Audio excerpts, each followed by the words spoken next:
말씀드린 대로 오늘은 사순 5주일입니다. 다음 주일은 저희가 종려주일 또는 고난주일이라고 하기도 하죠.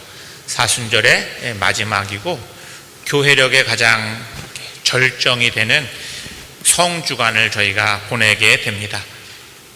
오늘 교회는 고난주간을 한 주간 앞두고 예수님의 순환과 예수님의 장례를 예비한 마리아의 유향을 부은 향유를 예수님께 부은 마리아를 우리가 묵상하도록 초대하고 있습니다. 지난 주일 복음의 주제는 우리가 돌아갈 곳은 아버지의 집, 우리를 무조건적인 사랑으로 받아주시고 사랑해 주시는 그 아버지의 집으로 우리가 돌아가야 한다 하는 말씀을 저희가 돌아온 작은 아들의 이야기를 통해서 함께 묵상했습니다. 오늘 복음 말씀은 그 아버지의 사랑을 진정으로 만난 사람이 어떻게 응답하면서 살아갈 수 있는지를 묵상하도록 또 우리를 초대하고 있습니다. 오늘 저희가 들은 복음 말씀은 조금씩 다르게 증언되고 있지만 오늘 예수님의 발에 향유를 부은 이 마리아의 이야기는 마르코 복음에도 나오고 마테오 복음에도 나오고 있습니다. 다시 말하면 모든 복음사가들이 이 이야기는 꼭 성서에 복음서에 기록해야 돼 이렇게 믿었던, 그래서 이 사건의 역사성과 중요성에 대해서 우리에게 이야기하고 있습니다. 조금씩 복음서가 증언하는 이 사건의 이야기가 다른데 마테오와 마르코는 그때 예수님에게 향유를 부은 여자가 어떤 여자, 이렇게 마리아라고 표현하진 않고 어떤 여자였다 이렇게 얘기합니다. 마테오와 마르코는 어떤 여자는 예수님의 발이 아니라 머리에 향유를 부었다 이렇게 증언하고 있습니다. 이 머리에 향유를 붓는 일은 메시아, 왕에 등극할 때 기름을 붓는 그런 것들을 우리가 연상하게 합니다. 하지만 요한은 마리아가 예수님의 발치에 와서 발에 향유를 부었다 이렇게 이야기합니다.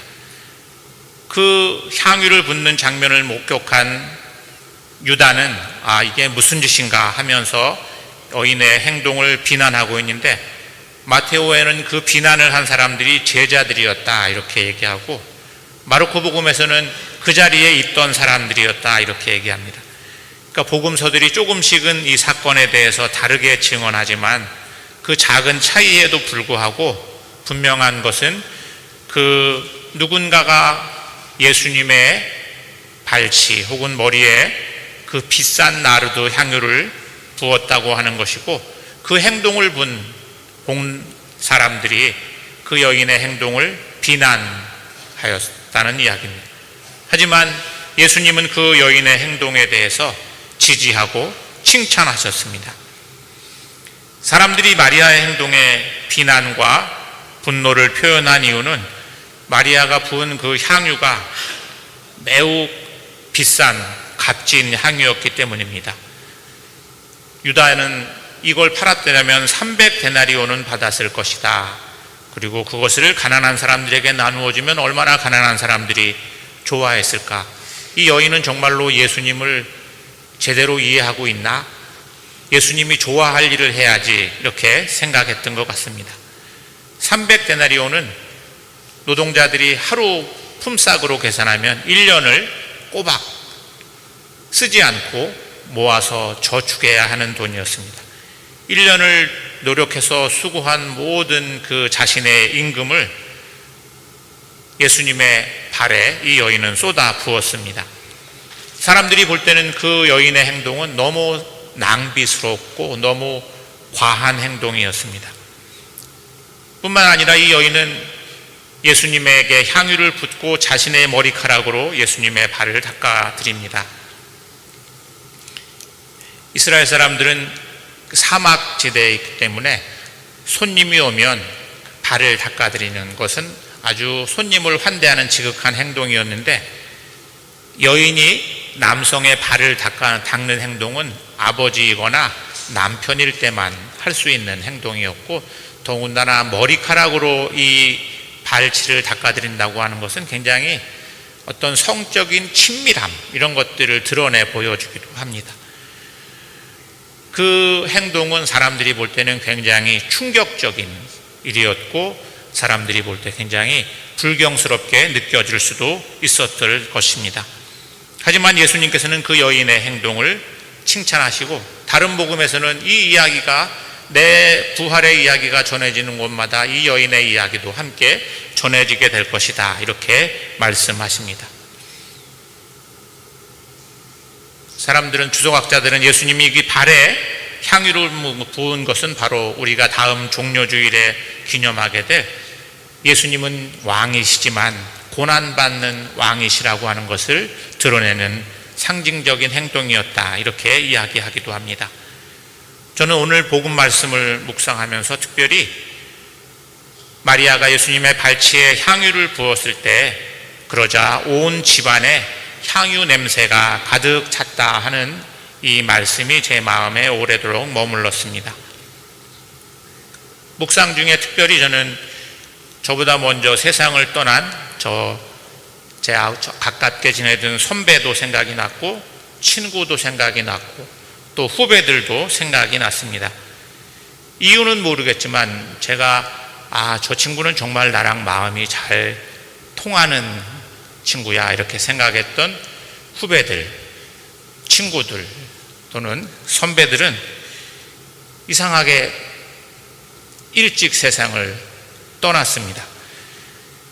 저는 나눔의 집에서 빈민사역을 할 때 아주 가깝게 지내던 목사님 중에 허병선 목사님이라는 분이 계신데, 이분은 산동네에서, 제가 처음 그분을 만난 건 86년도에 나눔의 집을 처음 시작할 때 먼저 저보다 하월곡동에서 사역을 하고 계셔가서 이렇게 찾아가서 인사를 하는데, 정말로 산동네 너무너무 작은 방, 코딱지만한 방에 어머니하고 두 분이 사셨어요. 하도 이 목사님이, 이 아내가, 사모님은 원래 이대 약학과를 졸업해서 약사로 사셨는데 남편이 도무지 이해할 수 없는 삶을 사니까 결국은 나는 당신하고는 못 살겠습니다. 그래서 그냥 법적인 이혼을 하진 않았지만 그냥 헤어져서 오래도록 살고 있었고, 이 목사님은 어머님과 이렇게 함께 생활을 하고 있었습니다. 정말로 이렇게 들어가면 어떻게 몇 사람 앉을 수 없는 산동네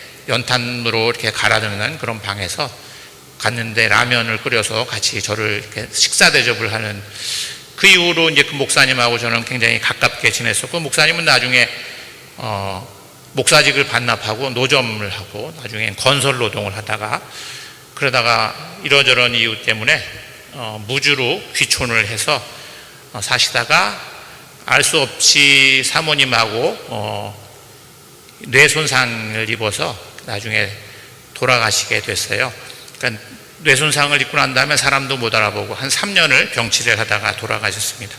근데 저에게는 참 어떤 예언자적인 상상력도 가지신 분이었고, 자신이 믿고 자신이 소중하다고 생각하는 것을 위해서 자신의 모든 걸 쏟아부었던 그런 아주 제가 좋아하고 존경하는 선배님이셨는데, 좀 일찍 71살인가 74살인지 제가 정확하게 제가 기억을 정확하게 못했지만 이제 먼저 세상을 떠나셨습니다.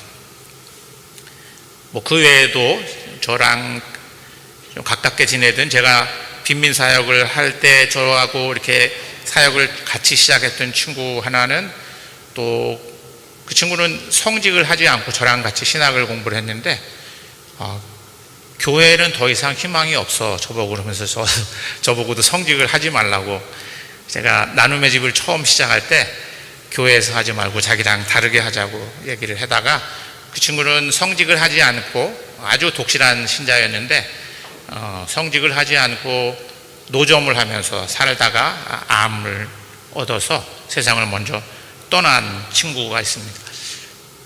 여러 친구들이 있습니다. 그 중에 또 한 친구는 저하고 한 20년을 같이 일을 했는데 우리나라에서는 사회적 경제 뭐 이런 말을 처음으로 사용을 해서 그 사회적 경제로 학위를 박사학위를 받고 외국에 가서 벨기에에 가서 포닥을 하고 한국에 와서 가난한 지역에 들어와서 학교로 갈 기회가 있었지만 대학을 가지 않고 그냥 가난한 동네에서 가난한 사람들과 함께 뭔가 대안을 막 꾸미고 생각하다가 그 친구는 어떤 가설을 세우면 자기가 생각한 그 가설이 실제로 맞는지를 시험을 해봐야 되는 친구였어요. 그래서 뭔가를 막 이렇게 하다가 또 한계가 걸리면 또 한두 달 어디 숨어서 혼자서 열심히 이 문제를 해결할 수 있는 대안을 찾아요. 외국에는 어떤 사례가 있는지, 어떤 사람들이 이 문제를 어떻게 해결했는지 하고는 또 그것을 나름대로 새롭게 그 문제를 돌파한 가설을 채워서 또 현장에 와서 그거를 실천하고, 저하고 이렇게 한 20년을 같이 일을 하다가 혈액암으로 투병을 하다가 그 친구도 얼마 한 4, 5년 전에 세상을 먼저 떠났습니다. 너무 많죠. 한 사람은 장로교 목사님인데 저하고는 제가 이렇게 빈민선교를 할 때 기독교 빈민선교협의회 사무국장을 할 때 그 친구는 장신대 신대원생으로 저한테 실습을 왔었어요. 그때 만났던 친구인데 제가 나중에 교통사고로 한동안 한 10여 년 동안 얼굴을 못 봤는데 나중에 미국에서 손님이 와서 제가 지금 사역을 하고 있는 샬렘 영성훈련원에 미국에 있는 손님들이 와서 제가 용산에 그 전쟁기념관 있는 박물관 뭐 전시장 이런 걸 투어를 하다가 우연히 길에서 만났어요. 근데 그 친구는 미국에 가서 한 1년 팬들힐이라고 하는 그 퀘이커 공동체에서 지내고 와서 자기는 이 사회적인 문제를 해결하는 일과 영성적인 것을 어떻게 통합할 수 있을지 요즘에 그런 관심을 많이 갖고 일을 하고 있습니다. 그래서 그러면 샬렘에 와서 같이 일을 해보자. 그래서 저랑 또 이렇게 많이 교류를 하다가 그 친구는 노숙인들하고 공동체를 했어요. 정부 지원을 전혀 받지 않고 노숙인들과 같이 자립공동체를 만드는 일을 해보겠다고, 그러면서도 그 공동체가 노숙인들이 자활을 하는데 영성적인 힘이 얼마나 중요한지 자기가 그것을 직접 시험해 보겠다. 그래서 열심히 일을 하다가 암을 얻어서 그 친구도 먼저 세상을 떠났습니다. 죽기 전에 저한테 그런 얘기를 하는 거예요. 저희가 영적 지도, 스피리추얼 디렉션이라고 하는 영적 지도와 관련된 훈련을 하는데 그 과정에는 죽어가는 분들과 어떻게 우리가 영적으로 동행할 수 있을까, 이런 게 하나의 주제인데 저한테 신부님 저를 대상으로 한번 같이 해주세요. 그래서 그 친구가 백병원에 입원을 해서 한 몇 달간 투병을 하면서 죽어가는 여정을 저희가 2주에 한 번씩 가서 가까운 지인들이 가서 병원을 찾아가서 같이 기도하고 대화하고 그러다가 정말로 마지막 이제 자기가 이제 더 이상 버틸 수 없을 것 같아 이렇게 생각했던 마지막 순간이 저는 지금도 기억에 남는데, 마지막 제가 그 친구를 봤을 때는 같이 갔던 저희들을 향해서 싹 웃으면서 너무 고통스럽게 마지막을 보냈는데 여기에 내 꿈이 다 있네, 이렇게 자기는 세상을 떠나지만 이 사람들이 내 꿈을 계속 이어서 살아갈 거야, 이렇게 말해 주었던 기억이 저에게는 남아 있습니다. 왜 저는 오늘 이 복음을 읽으면서 그러자 온 집안에 향유 냄새가 가득 찼다, 이 구절이 제 마음에 남았을까?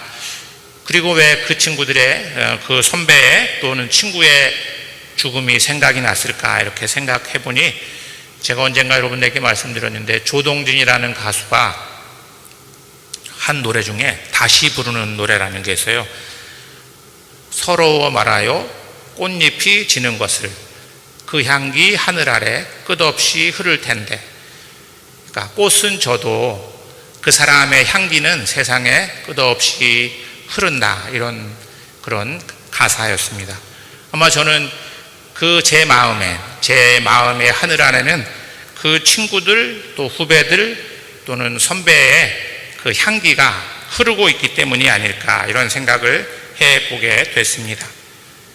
생각해보면 저는 생명이 태어나고 양육되고 자라나는 모든 과정은 그런 낭비적인 사랑, 좀 과한 사랑, 그것 때문에 우리가 세상에 태어나고 양육되고 자라는 것 같아요. 그렇죠?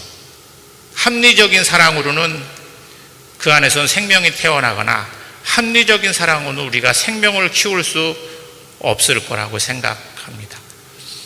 여러분들이 대부분의 사람들은, 저는 그런 경험을 했지만 여기 계신 많은 분들은 다 자녀들을 키워본 경험들이 있을 거예요. 그렇죠? 부모가 자녀를 키울 때는 합리적인 사랑이나 상식적인 사랑으로 키우지는 않습니다.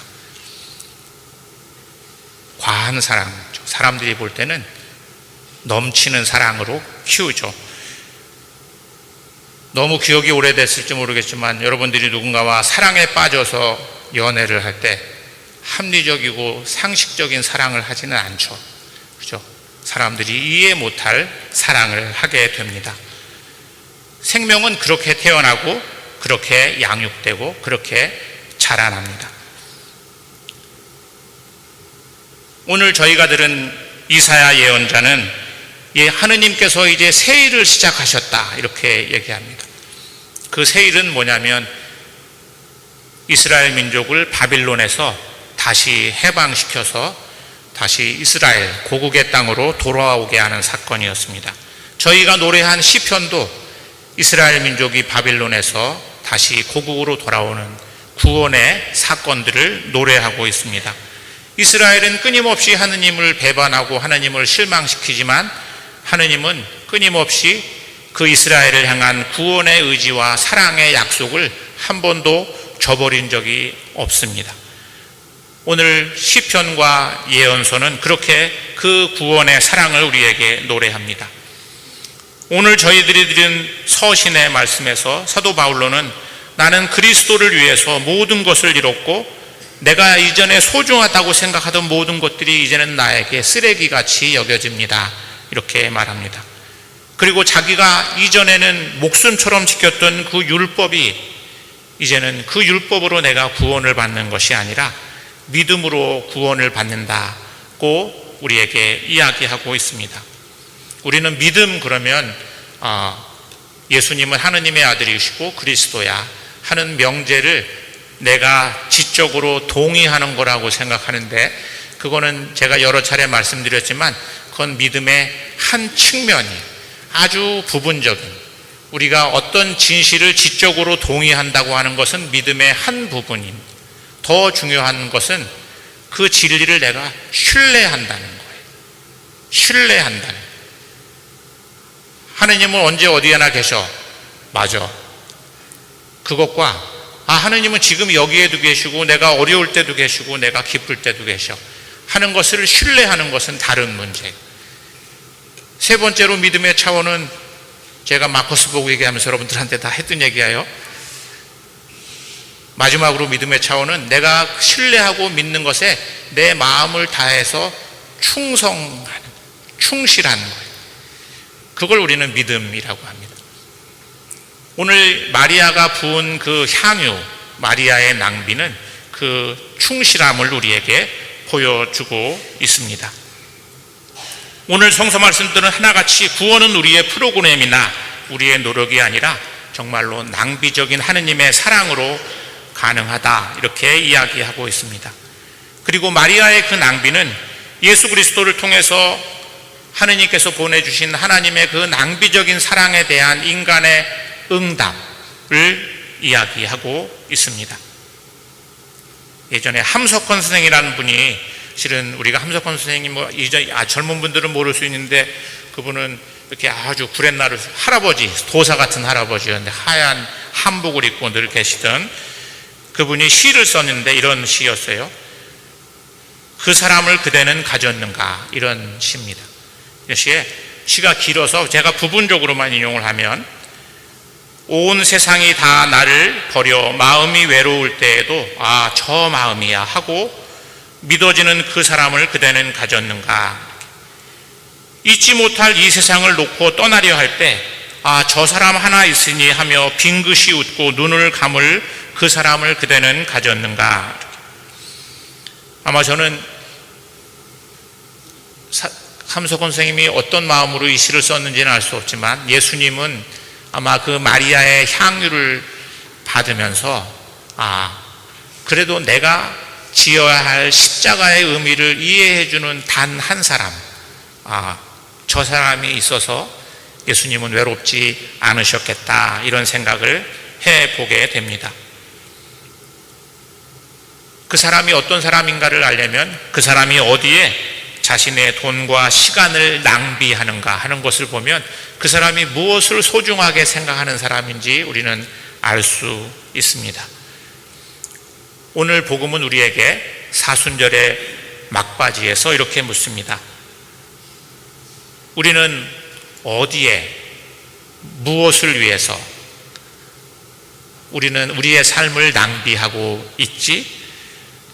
나를 머뭇거리게 하는 것은 무엇인가? 나를 주저하고 머뭇거리게 하는 것은 무엇일까?